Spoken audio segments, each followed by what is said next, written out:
السلام على سيد الأنبياء والمرسلين أما بعد فأعوذ بالله من الشيطان الرجيم بسم الله الرحمن الرحيم يا أيها الذين آمنوا اتقوا الله حق تقاته ولا تموتن إلا وأنتم مسلمون صدق الله مولانا العظيم صدق رسوله النبي الأمين الكريم نحن على ذلك لمن الشاهدين والشاكرين والذاكرين والحمد لله رب العالمين۔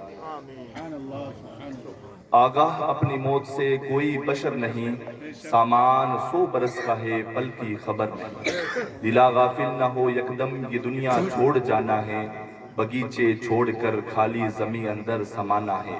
اور تیرا نازک بدن اے بھائی جو لیٹے سیج پھولوں پر، ہوئے گا ایک دن مردار اور کیڑوں نے کھانا ہے۔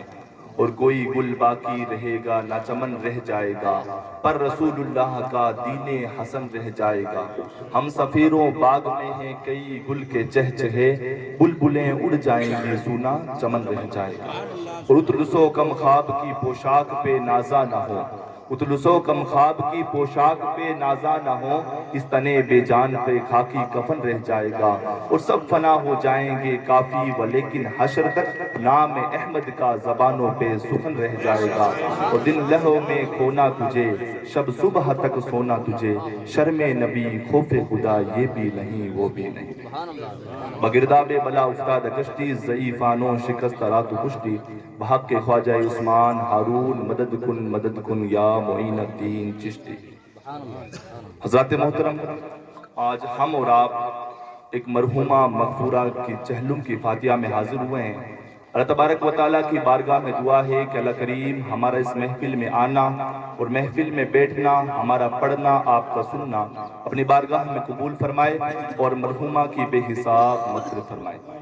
حضرت محترم، ابھی میں جس آیت کریمہ کو پڑھنے کا شرف حاصل کیا، اس کے بارے میں کچھ کہنے اور سننے سے پہلے میں بہتر اور مناسب ہی نہیں بلکہ ضروری سمجھتا ہوں کہ سب سے پہلے آقا نامدار حضور احمد مجتبی محمد مصطفیٰ صلی اللہ تعالیٰ علیہ وسلم کی بارگاہ بے کس پناہ میں جھوم کے درود پاک پڑھ لیجئے۔ پڑھی بلند آواز صلی اللہ علیہ وسلم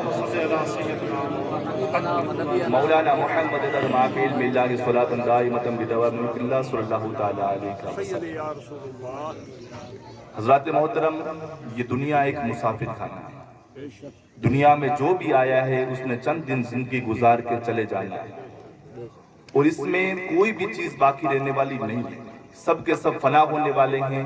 اور اگر کوئی چیز باقی رہنے والی ہے تو اللہ تبارک و تعالیٰ کی ذات ہے۔ اللہ تبارک و تعالیٰ قرآن پاک میں ارشاد فرماتا ہے کل من علیہ فان ویبقى وجہ ربک ذو الجلال والاکرام، یعنی دنیا کی ہر چیز فانی ہے، اگر کوئی چیز باقی رہنے والی ہے تو اللہ تبارک و تعالیٰ کی ذات بابرکت۔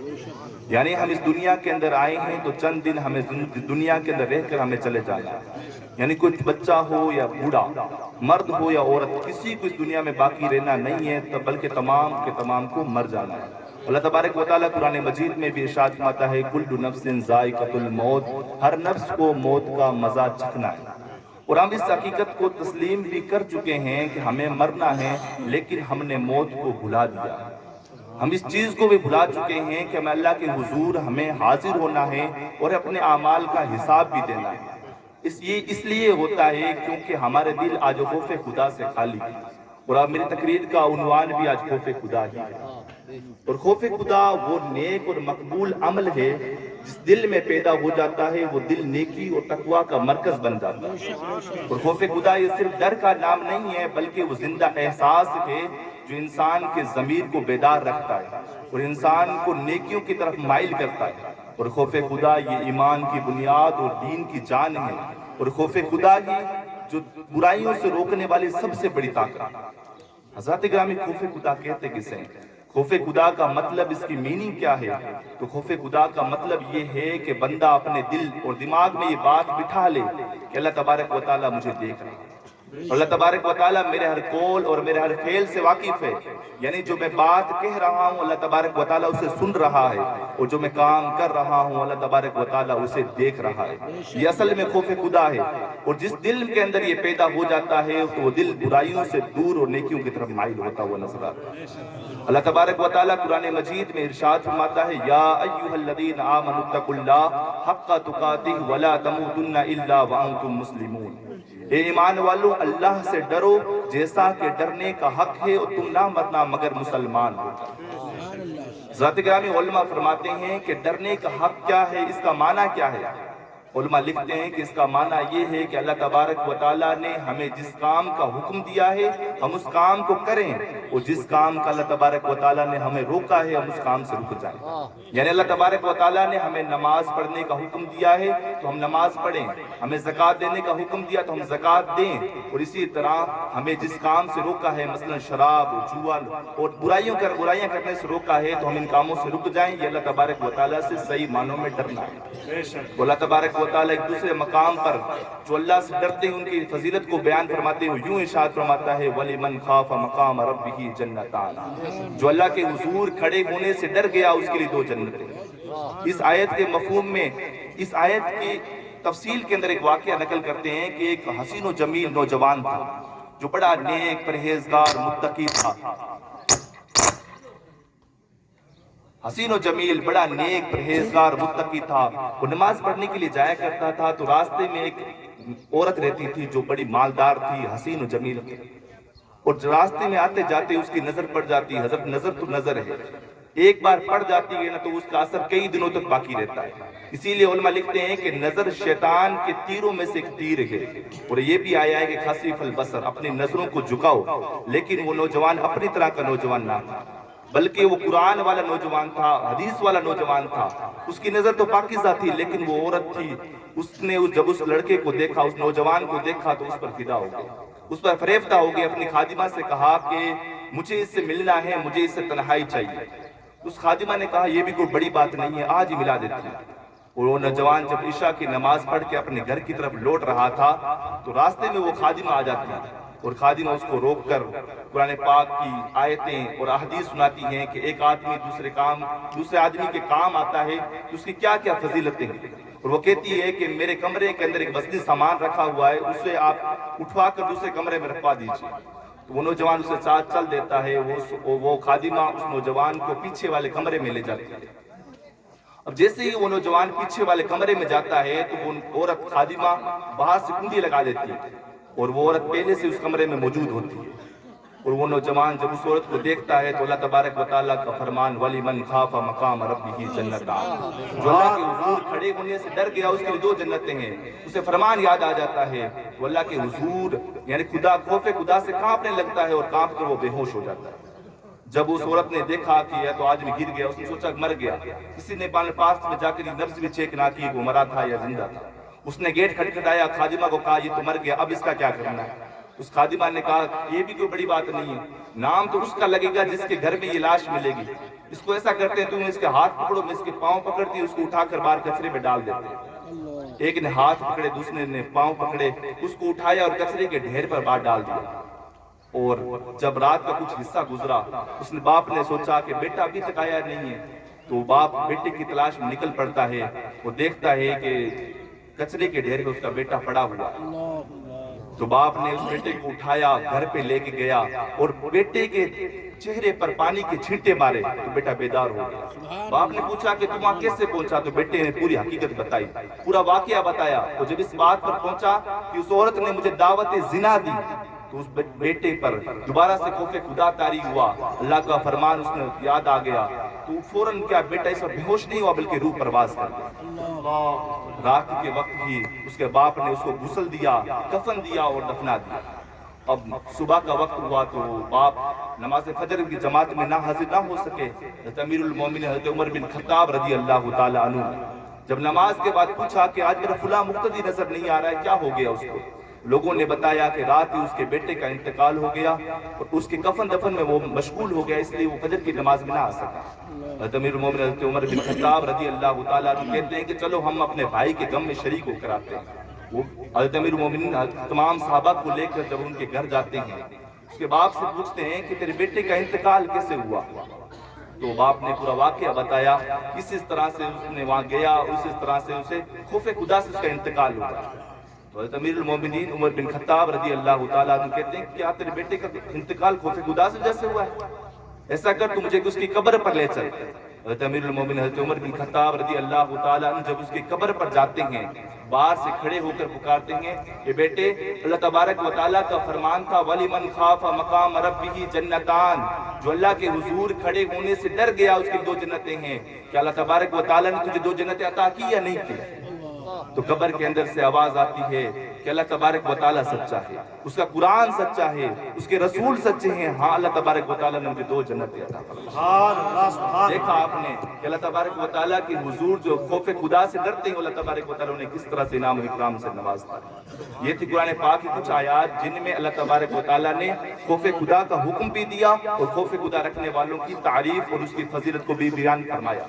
اور میں آپ حضرات کے سامنے کچھ چند حدیث بھی بیان کر ہی دیتا ہوں۔ اللہ کے رسول صلی اللہ تعالیٰ علیہ وسلم کا فرمان ہے کہ جس کا مفہوم کچھ اس طرح سے ہے کہ جو بندہ اپنے پچھلے گناہوں پر شرمندہ ہو کر یا قیامت کے ہولناکیوں کو پس منظر رکھ کر اللہ تبارک و تعالیٰ کے سامنے منہ دکھانا ہے، خوف خدا کی وجہ سے وہ کانپتا ہے، اس کا بدن کانپتا ہے، تو اللہ کے رسول فرماتے ہیں کہ اس کے گناہ ایسے جڑ جاتے ہیں کما یتناحت عن الشجرۃ ورقها، جس طرح سے درخت کے پتے جڑ جاتے ہیں اس کے گناہ جڑ جاتے ہیں۔ یعنی موسم پتجھڑ کے اندر درخت کو ہلانے سے اس کے پتے کس طرح جڑتے ہیں، اس طرح سے اس کے گناہ جڑ جاتے ہیں۔ ایک اور حدیث قدسی کے اندر ہے، اللہ کے رسول فرماتے ہیں، اب حدیث قدسی کسے کہتے ہیں؟ حدیث قدسی کہتے ہیں کہ بات اللہ تبارک و تعالیٰ کی اور حضور سے بیان فرما رہے ہیں۔ حضرت انس بن مالک رضی اللہ تعالیٰ عنہ سے روایت ہے کہ اللہ کے رسول صلی اللہ تعالیٰ علیہ وسلم نے فرمایا کہ اللہ تبارک و تعالیٰ کل قیامت کے دن فرمائے گا، اپنے فرشتوں سے فرمائے گا اخرجوا من النار، یعنی آگ سے نکال دو، ذکرنی یومن او خافنی فی مقام، یعنی آگ سے اس شخص کو نکال دو جس نے مجھے ایک بھی دن یاد کیا یا ایک یا کسی بھی جگہ مجھ سے ڈرا ہو۔ عزیزان ملت اسلامیہ، آج ہمارے پاس اللہ تبارک و تعالیٰ کو یاد کرنے کے لیے وقت ہی نہیں ہے۔ ہمارے پاس گھنٹوں گھنٹوں بیٹھ کر ہوٹلوں پر گپے لڑانے کے لیے تو وقت ہے، لیکن اللہ کے حضور کھڑے ہونے کے لیے ہمارے پاس وقت نہیں ہے۔ محسن دن میں 5 مرتبہ پکارتا ہے، کبھی کہتا ہے حیا علی الصلاۃ، او نماز کی طرف، حیا علی الفلاح، او کامیابی کی طرف۔ ہم اسے اس طرح اگنور کر دیتے ہیں کہ ہم نے اسے سنا ہی نہیں۔ خدارا جب مؤذن ہمیں پکارے حیا علی الصلاۃ او نماز کی طرف او کامیابی کی طرف، ہمیں چاہیے کہ ہم نماز کی طرف دوڑیں، ہم نماز کی طرف چل پڑیں، ایسا نہ ہو کہ ہم مؤذن کی باتوں کو اگنور کریں۔ حضرت ابو امامہ رضی اللہ تعالیٰ عنہ سے روایت ہے کہ اللہ کے رسول صلی اللہ تعالیٰ علیہ وسلم نے فرمایا کہ 2 قطروں سے زیادہ مجھے کوئی بھی چیز عزیز نہیں، 2 قطروں سے زیادہ مجھے کوئی بھی چیز عزیز نہیں۔ نمبر 1 قطرۃ دموعی من خشیۃ اللہ، ایک آنسو کا قطرہ جو اللہ تبارک و تعالیٰ کے خوف میں نکلا ہوا، اور دوسرا قطرۃ دم تحرق فی سبیل اللہ، اللہ تبارک و تعالیٰ کی راہ میں جو خون کا قطرہ جو بہتا ہے، اس دونوں قطروں سے زیادہ مجھے عزیز کوئی بھی چیز نہیں۔ یعنی اللہ تبارک و تعالیٰ کے خوف میں جو بندہ روتا ہے، اس کے جو آنکھوں سے قطرے نکلتے، حضور فرماتے ہیں اس قطرے سے زیادہ مجھے کوئی بھی چیز عزیز نہیں ہے۔ اور محمد بن منذر رضی اللہ تعالیٰ عنہ کے بارے میں آتا ہے کہ جب وہ خوف خدا کی وجہ سے ان کے آنسو نکلتے تو ان آنسوؤں کو اپنے ہاتھوں میں لیتے اور کبھی اپنے چہرے پہ لگاتے، کبھی اپنے داڑھی پہ لگاتے، کبھی اپنے دوسرے اعضاء پر لگاتے۔ تو لوگوں نے پوچھا کہ حضرت یہ کیا ماجرا ہے؟ تو محمد بن منذر رضی اللہ تعالیٰ عنہ کہتے ہیں کہ اللہ کے رسول صلی اللہ تعالیٰ علیہ وسلم کی حدیث کو میں نے سنا ہے کہ اللہ کے رسول فرماتے ہیں کہ جس مقام پر، جس جگہ بدن پر خوف خدا کی وجہ سے جو آنسو نکلے، اس کا قطرہ لگ گیا، اسے جہنم کی آگ نہیں چھوئے۔ اس لیے میں اپنے چہرے پر، اپنے داڑھی پر کیا ہے، اس کے قطرات کو لگا لیا کرتا ہوں۔ حضرات محترم، دیکھا آپ نے کہ خوف خدا میں نکلنے والے آنسو کا یہ عالم ہے کہ انہیں جہنم کی آگ نہیں چھوتی ہے۔ آج ہمارا حال یہ ہے کہ ہمارے خوف خدا سے آنسو ہی نہیں نکلتے، کیونکہ ہمارے دل سیاہ ہو چکے ہیں، ہمارے دل کالے ہو چکے ہیں۔ اب دل سیاہ کیسے ہوتا ہے؟ آپ تو کہیں گے دل تو لال ہوتا ہے، سیاہ کیسے ہوتا ہے؟ سیاہ ہوتا ہے کہ جب بچہ چھوٹا سا ہوتا ہے، بالغ ہوتا ہے، بالغ ہونے کے بعد جب وہ گناہ کرتا ہے تو جب پہلا گناہ کرتا ہے تو اس کے دل کے اوپر ایک سیاہ دھبا لگ جاتا ہے، ایک نقطہ لگ جاتا ہے۔ جب دوسرا گناہ کرتا ہے تو دوسرا نقطہ لگ جاتا ہے، اسی طرح گناہ کرتا رہتا ہے، اس کے دل کیا سیاہ ہو جاتا ہے۔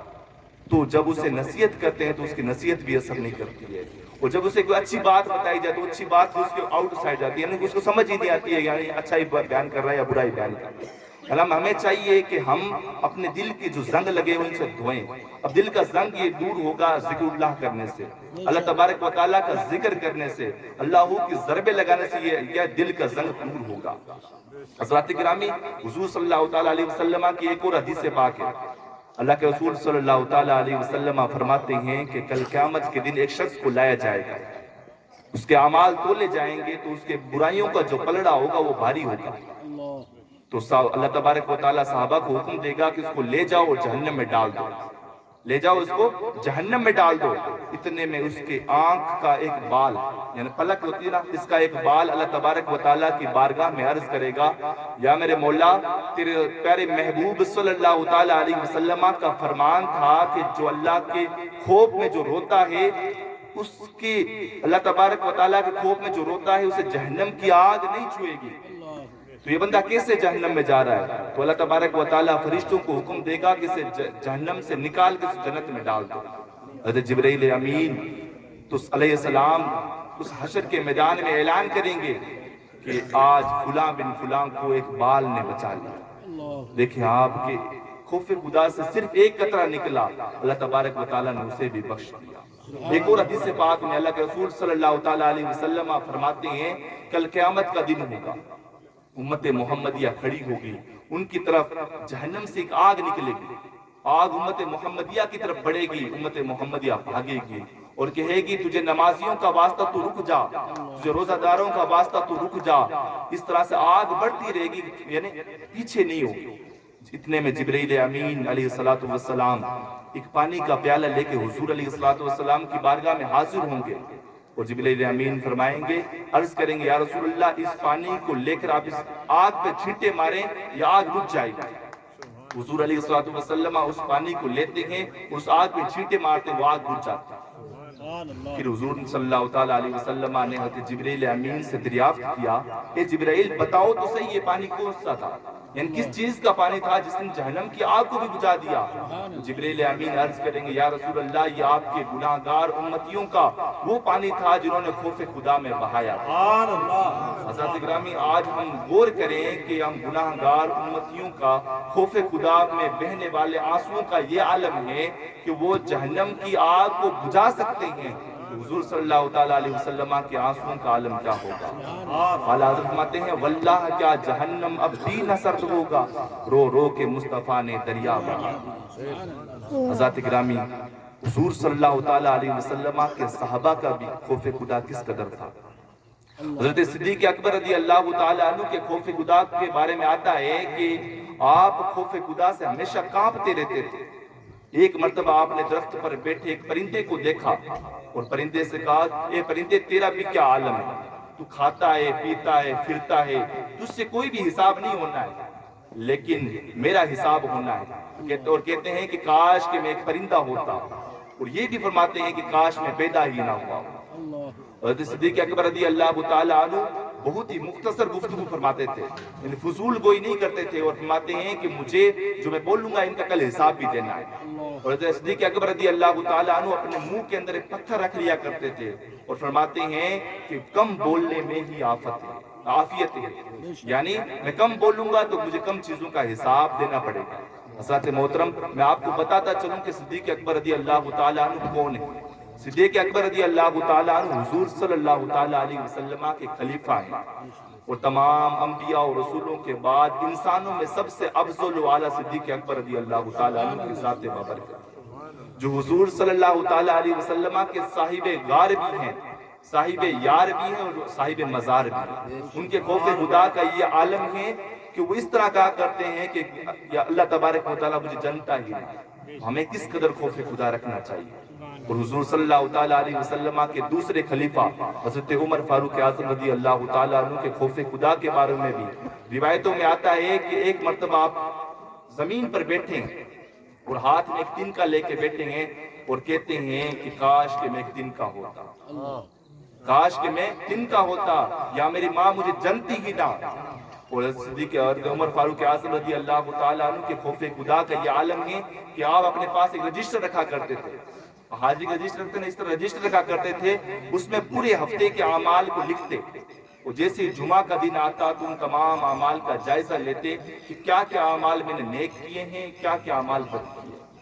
یعنی بد تو اعمال ہوتے ہی نہیں تھے، یعنی کیا کیا اعمال میں نے رضائے الہی کے لیے کیے ہیں، کیا کیا اعمال میں رضائے الہی کے بغیر کیے ہیں. تو جو اعمال رضائے الہی کے علاوہ پاتے تو آپ اپنے پاس ایک کوڑا رکھتے، اس سے اپنے آپ کو مارتے. تو روایتوں میں آتا ہے کہ جب آپ کا انتقال ہو گیا تو غسل دیا گیا تو آپ کے پہلوؤں پر اور آپ کے پیٹھ کے اوپر یہ کوڑے کے نشانات. حضرت عمر فاروق اعظم رضی اللہ تعالیٰ عنہ وہ ہیں جن کے بارے میں حضور فرماتے ہیں کہ اگر میرے بعد کوئی نبی آنا ہوتا، یعنی حضور پر خاتم النبیین ہے، یعنی ان پر حضور پر نبوت کا سلسلہ ختم ہو چکا ہے. حضور فرماتے ہیں اگر میرے بعد کوئی نبی آنا ہوتا تو حضرت عمر فاروق اعظم رضی اللہ تعالیٰ عنہ. حضرت عمر فاروق اعظم رضی اللہ تعالیٰ عنہ وہ ہیں جنہیں حضور صلی اللہ تعالیٰ علیہ وسلم نے اس رہتی دنیا کے اندر ہی جنت کی بشارت دی تھی.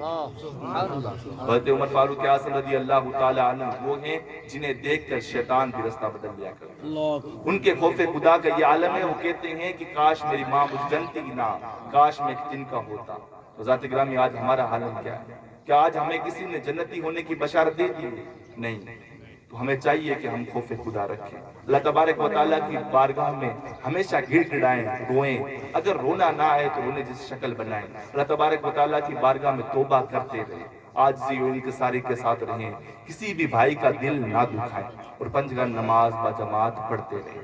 انہی اشعار کے ساتھ اپنی گفتگو کو ختم کرنا چاہتا ہوں کہ دل میں ہے درد و غم کے فسانے بھرے ہوئے، برسوں سناتا کوئی درد آشنا ملتا، زمانہ سن رہا تھا بڑے شوق سے، ہم ہی سو گئے داستاں کہتے کہتے، جی چاندہ ہے اس وقت نو محشر دی گھڑی تک روک لوا، جے بس چلے میرا سونے نو حشر تک روک لوا.